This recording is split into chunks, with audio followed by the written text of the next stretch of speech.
Welcome back, everyone, and welcome to Ancient Yoga Wisdom for Modern Nervous System Healing. I'm honored to welcome Lizzy Hoffman, founder and director of Urban Bliss Yoga. Lizzy's relationship with yoga began long before it really was mainstream. She was introduced to this ancient science by her mother in the late 1960s. I love it. Learning yoga as a lived philosophy, really rooted in presence, nonviolence, and a conscious relationship with the body. Her work invites us back to yoga, not as performance or achievement, but as deeply regulating, restorative practice, one that supports safety, awareness, and embodied healing, both on and off the mat. Welcome to the summit, Lizzy. I'm so excited. Thank you so much for having me. Yes, it's great to meet you. I've heard a lot about you, so it's a pleasure to actually meet you in pseudo person, I guess we would say. Yeah, wonderful, wonderful. Yeah.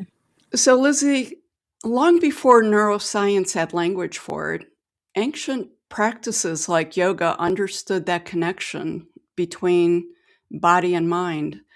What do you think we've forgotten about that relationship in this modern movement culture?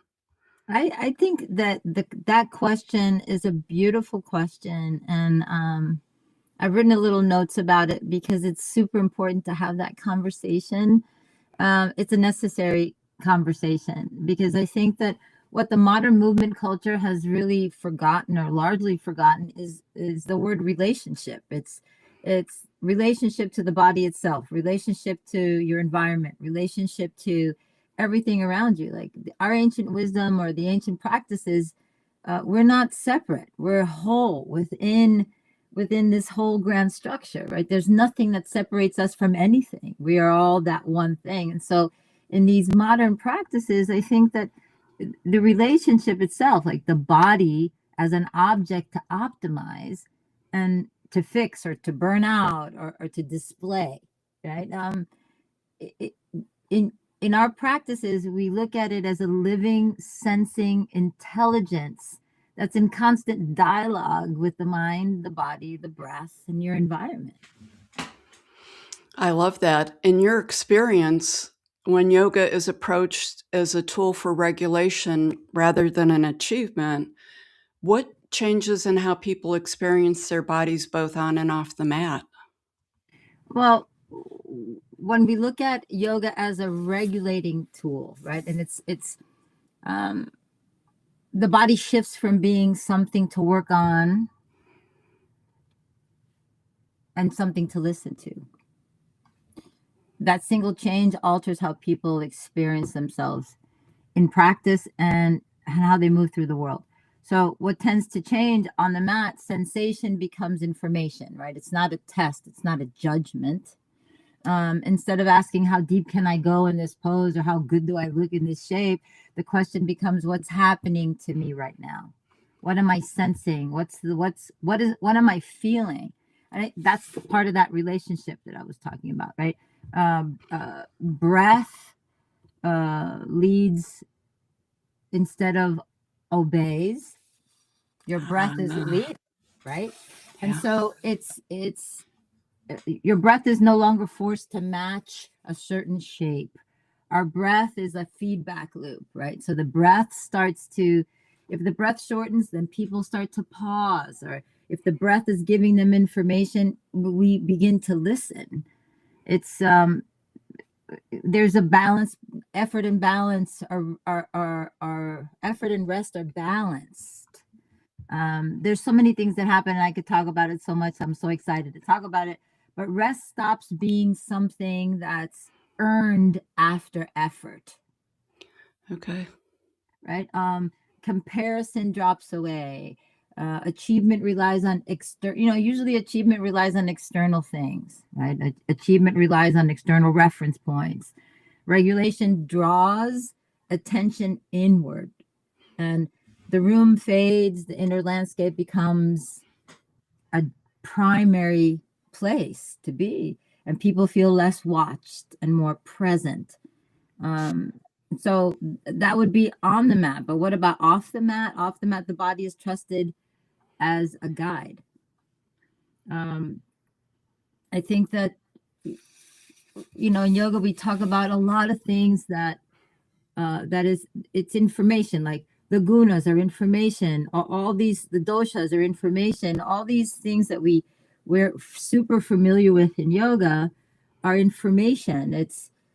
And when we're on a mat, the modern culture doesn't recognize the squirreliness or the irritation or the shortness of breath as information. They'll disassociate from it and just bypass it, instead of learning how to regulate that. And what is the body trying to tell me? And why do I feel squirrely right now?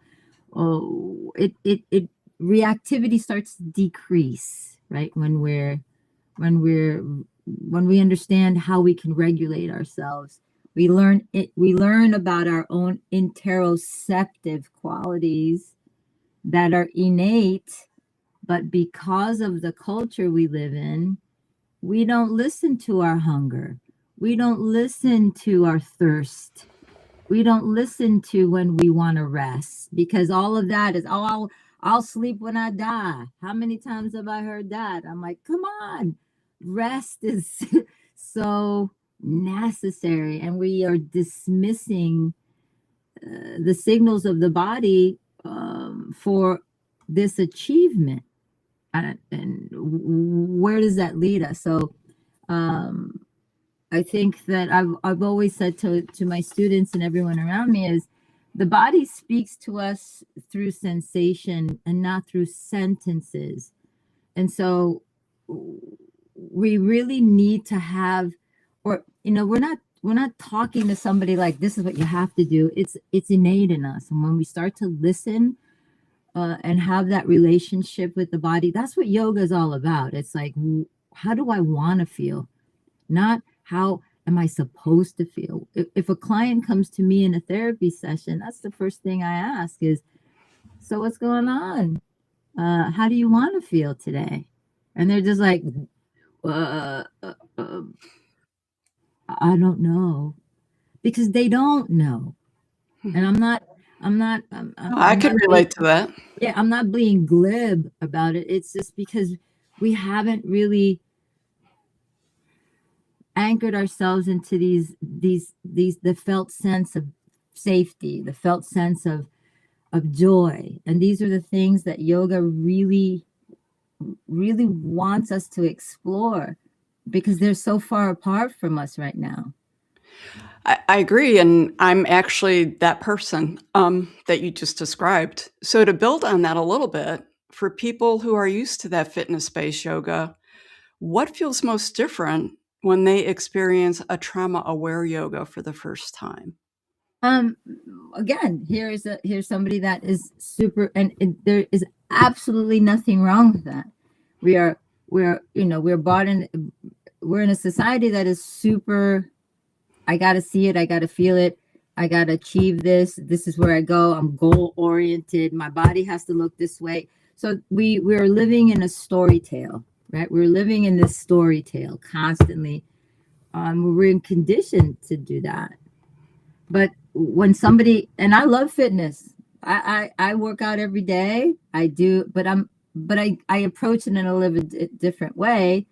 It's when somebody comes from a super fitness yoga based practice, and somebody is like me is going to teach them something like a trauma informed practice, they're kind of disoriented, because people are like, okay, why isn't she telling me what to do?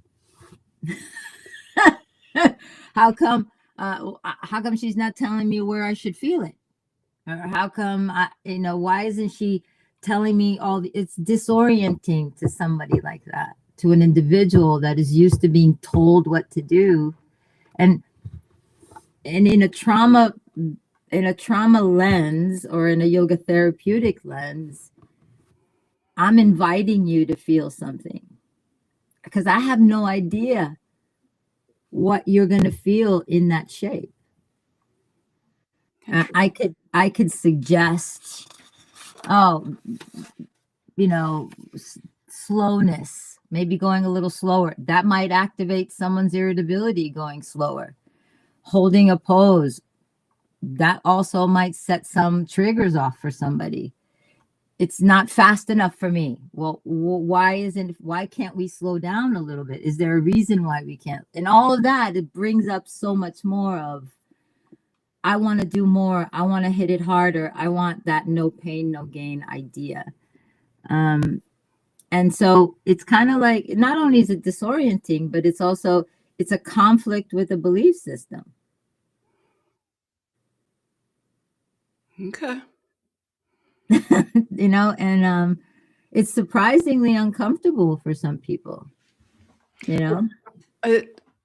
I could see that, actually. I would think that it's probably uncomfortable for more people than one might expect. So to continue on that, when you're working with the students and you're helping them redefine success, more as feeling safe, or more as being present, more connected, your thoughts on why this approach matters, not just for the students, but for the teachers as well. This has to be a massive shift for many of the teachers out there, I would think. Absolutely. I think that I'm a firm believer in healing presence. And so when we come into the therapeutic mindset, or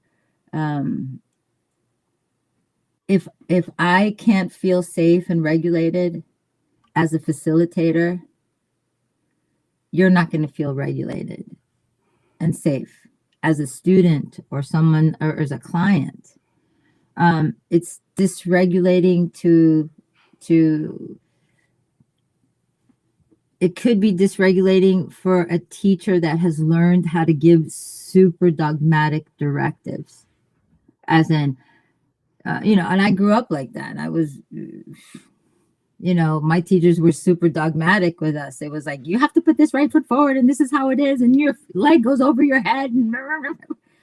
But what happens if your body can't do that? That's also dysregulating. That's a bit of shame, right? We start to think my worth was attached to that shape, and I can't do it because I can't get into what they want me to do. And teachers are taught like that all the time. I get it. Granted, in a vinyasa class, we're talking about alignment. We want somebody to be in a shape so that their body is safe. Their bones are stacked on top of each other. They're not feeling wonky. Everything is feeling good in the body.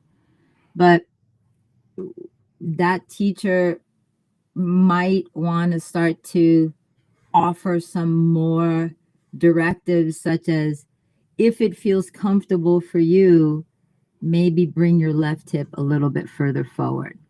If it feels comfortable for you, how does it feel? How would your hips feel to be comfortable and at ease right now in this shape? Or how can we make our shoulders a little bit more at ease, instead of demanding something from someone? That could be very triggering for someone who has traumatic responses. So it's just the delivery, how can we talk to teachers nowadays about changing, or maybe not even changing, but adding something else to their delivery. All trauma-based practices are going to give you choice. And because all trauma begins from lack of choice, because that person didn't have the choice to either defend themselves or to speak up, or whatever that situation was. And so when we're facilitating something to someone, we really want to be present in the idea of, I need to give this person agency, because that's where the safety begins, right? That felt sense of safety. Yeah, that makes sense to me. Before we shift into some breath work, could you just briefly touch on sequencing, what it is, and the importance of it? Sure, sequencing is super. Now, I love sequencing. Sequencing is super important. It doesn't matter if you're doing a super vigorous vinyasa class, or a restorative practice, or a yin practice, or even if you're just seeing someone one-on-one and you're doing a couple of poses. Titration is super important. little by little could be super important for someone. But sequencing is you want to orient someone in their space so they feel grounded. So that orientation of groundedness, of understanding what's coming next. Transitions are super important. So, if I'm in a room with 50 people, I have no idea if someone has gone through a traumatic experience. So, in general, I want to make things as oriented as possible, as grounding as possible, as so those transitions are going to go right into something else. It's not a surprise. There's no big surprise. So all of these orienting, safety, agency, having that person choose if that shape feels good for them or not. They could opt out. That makes sense. That makes sense. Thank you for sharing that. I had never heard of sequencing until recently on that very conscious level. When I look back, I've recognized that it was integrated in, but I didn't really look at it from that tangible aspect. So thank you for sharing that. You're welcome. Let's shift over a little bit to breath work because that's integral too. I think the two go hand in hand. How does breath act as a direct pathway to the autonomic nervous system? Well, and this is a great question too. So breath is unique, right? Because it's both autonomic and it's voluntary. Okay. We know that. So most autonomic functions, like your heart rate, your digestion, all those things are not under our conscious control. Right? We're not going to Publix and going, oh, give me a loaf of bread. No, we're not doing that. It's not happening. So we're not even thinking about our breath as we walk through our life. It's an automatic system, and thank God for that, right? Yeah. Our heart beating or our blood running through our veins, and it's such an amazing thing, but we don't have to think about it. It's on autopilot, hopefully, right? Yeah, And that then, would be a good thing. yeah, then breathing is generated automatically by the brainstem and can be voluntarily altered by the cortex, right? So I can manipulate my breath if I wanted to, and then I don't have to because it's an innate thing. The dual control, I think this dual control makes a bridge between conscious intention and autonomic regulation. And that's where we play with it in yoga, right? We have this whole this play that we do in yoga. We manipulate the breath. So brainstem, the respiratory centers, the medulla, the pons regulate baseline rhythms, all that stuff. All that stuff is going on. Vagus nerve, especially the ventral vagus complex, is going to regulate or dysregulate. We're going to feel that dysregulation, right? If we're in a ventral state, if we're in dorsal ventral state. Slow rhythmic breathing, particularly with longer exhales, stimulate that parasympathetic response. Working on the heart rate variability. We know those extended exhales, evidence-based practices are also proving to us that those extended exhales are going to help regulate our nervous system, right? Increases parasympathetic tone. Baroreceptors, also chemoreceptors, changes in CO2. So we're not working about oxygen. We're talking about that carbon dioxide. Yep. And that's really what's going to be the deal there, right? It's the blood pressure changes during breath cycles. And this is why slow breathing can reduce anxiety in someone, right? Our breath, there's interceptive pathways. Our breath awareness enhances interoception. And we know that. We can feel that. It improves interoception and it supports better regulation and stress relief. In short, changing our breath pattern sends bottom-up signals that shift autonomic states often faster than cognitive strategies. So what my teachers used to say that your pranayama practice is going to work better than you thinking yourself out of the problem. That's important. Yeah, because we have a negative bias, right? We have this, we're trying to think our way out of a problem all the time. And if we start doing these bottom-up practices, our whole system calms down. It can. But then again, there's another flip side to that, right? So there's some people that we can't do a lot of breath work with because it could be dysregulating to them.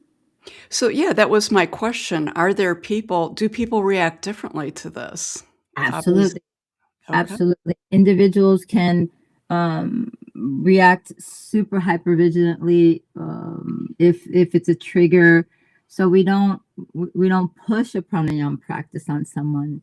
We don't. It's not the recipe for everybody, right? And so a short bastrika breath or something that's forceful could actually make them a little bit too aroused. So there's state changes that we might want to use, and there's state changes that we might just want to have that person sit and do a somatic exercise instead.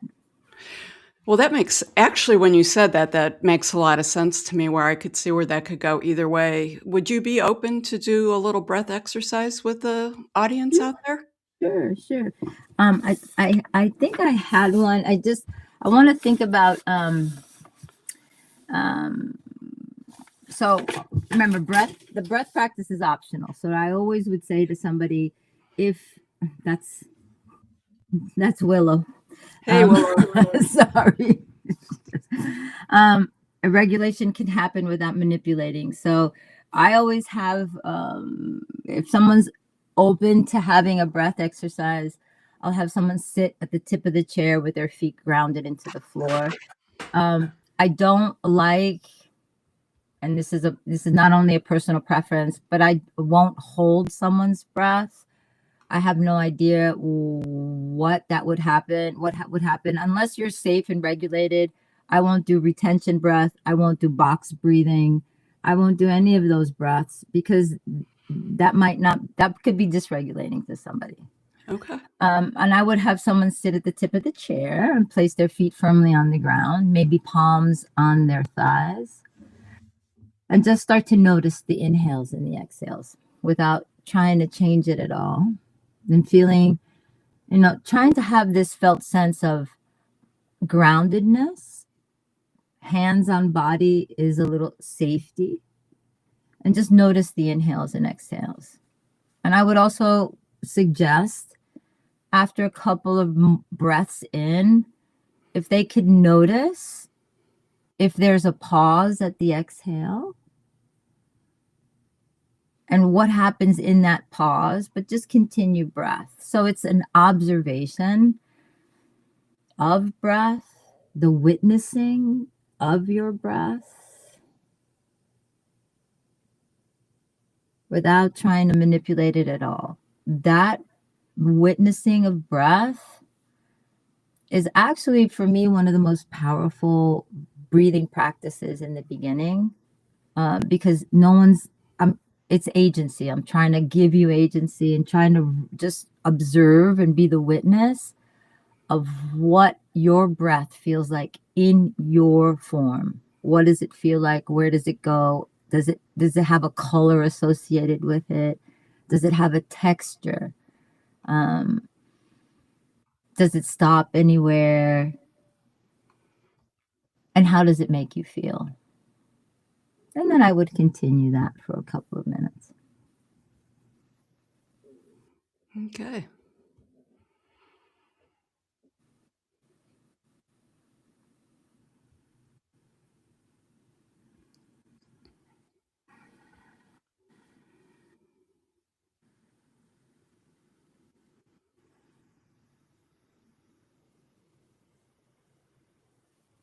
And I think that is important distinction to make, that always awareness before control, and noticing always perceives changing anything that's going on with you at the moment, because yoga deals with the present moment. It doesn't deal with the past or the future. It's just dealing with what's here now and just looking at it for what it is, and finding love and compassion for that, whatever it is.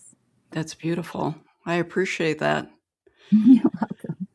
Lizzy, thank you for bringing us back to the heart of yoga, not as something to achieve, but as a relationship with the body and the nervous system, as you shared with us today. Your work reminds us that healing doesn't come from pushing or perfecting. We do live in that perfecting society a lot, but from listening, pacing, and allowing safety to lead. I'm deeply grateful for the wisdom you shared and for the way that you model what it means to live the practice and not just teach it. So kudos to you. To Yeah. learn more about Lizzy and her work and Urban Bliss Yoga, you can go to her website, urbanbliss.com. Thanks again, Lizzy. Thank you so much for having me.